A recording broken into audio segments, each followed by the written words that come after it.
Whoa. I'm running short of words right now, but I cannot afford this because I have to speak. Thank you so much for all the love, for all the warmth. Thank you for accepting me. Thank you very much.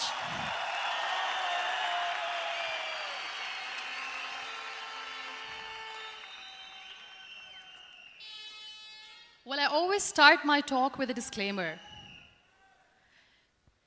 And that disclaimer is that I've never claimed to be a motivational speaker. Yes, I do speak, but I feel more like a storyteller because wherever I go, I share a story with everyone. Well, it is a story of a woman whose perfectly imperfect life made her who and what she is today.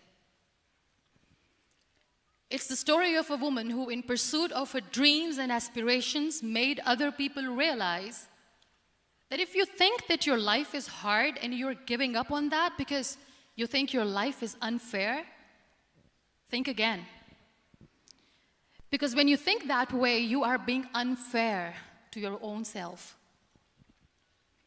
It's the story of a woman who made people realize that sometimes problems are not too big.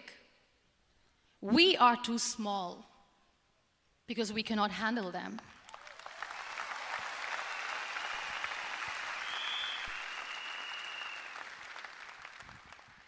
It is the story of a woman who with time realized that real happiness doesn't lie in success, money, fame. It lies within. Real happiness lies in gratitude. So I am here, and I'm going to share the story of that woman. That is my story. The story of gratitude.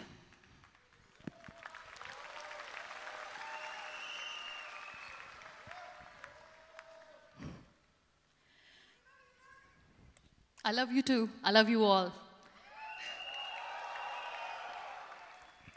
I believe in the power of words. Many people speak before they think. But I know the value of words. The words can make you, break you, they can heal your soul, they can damage you forever. So I always try to use the positive words in my life wherever I go. They call it adversity, I call it opportunity. They call it weakness, I call it strength. They call me disabled, I call myself differently abled. They see my disability. They see my disability, I see my ability. There are some incidents that happen in your life, and those incidents are so strong that they change your DNA. Those incidents or accidents are so strong that they break you physically. They deform your body, but they transform your soul.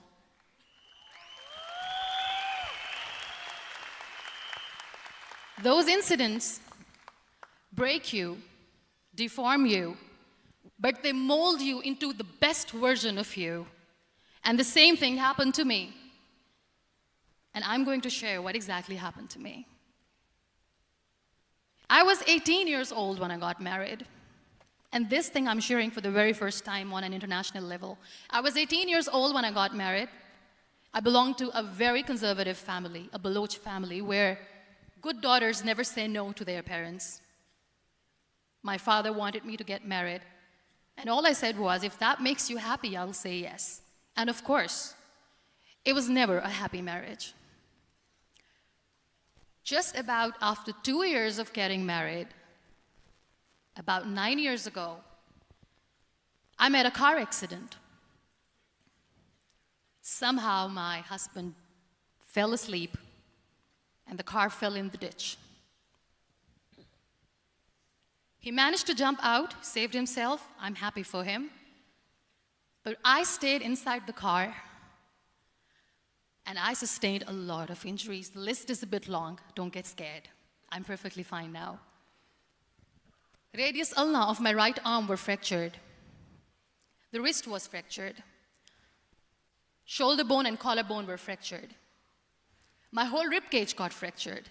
And because of the rib cage injury, lungs and liver were badly injured. I couldn't breathe.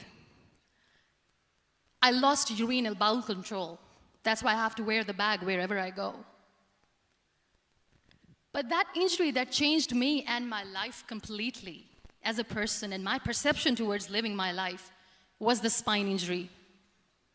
3 vertebrae of my backbone were completely crushed, and I got paralyzed for the rest of my life. So this accident took place in a far-flung area in the outskirts of a very small province, Balochistan, where there was no first aid, no hospital, no ambulance. I was in the middle of nowhere in that toppled car. Many people came to rescue. They gave me CPR. They dragged me out of the car. And while they were dragging me out, I got the complete transection of my spinal cord.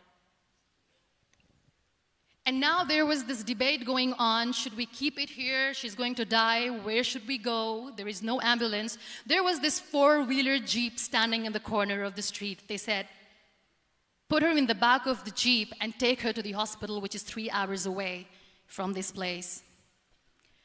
And I still remember that bumpy ride. I was all broken. They threw me at the back of the Jeep and they rushed me to the hospital. That is where I realized that my half body was fractured and half was paralyzed. I finally ended up in a hospital where I stayed for 2.5 months. I underwent multiple surgeries. Doctors have put a lot of titanium in my arm. There's a lot of titanium at my back to fix my back. That's why people in Pakistan call me the Iron Lady of Pakistan.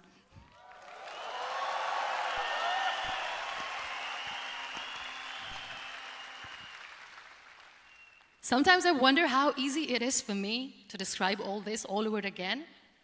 And somebody has rightly said that when you share your story and it doesn't make you cry, that means you have healed.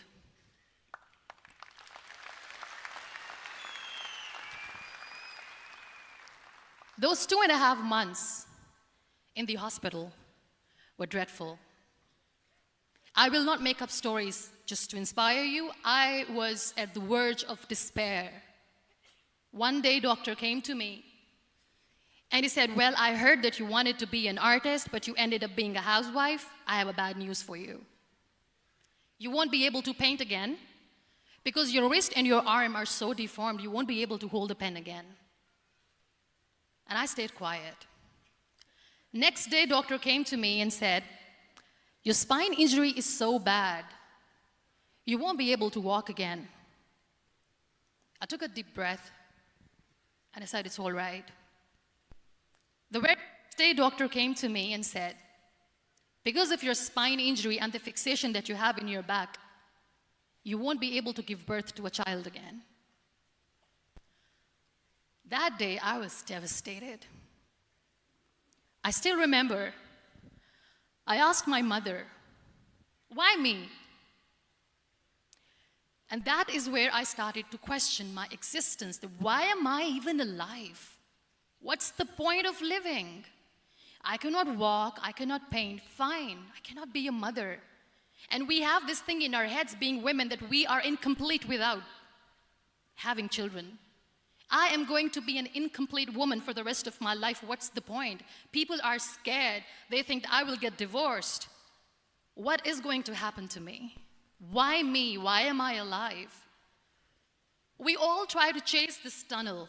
We all do this because we see light in the end of the tunnel, which keeps us going. My dear friends, in my situation, there was a tunnel that I had to roll on, but there was no light. And that is where I realized that the words have the power to heal the soul.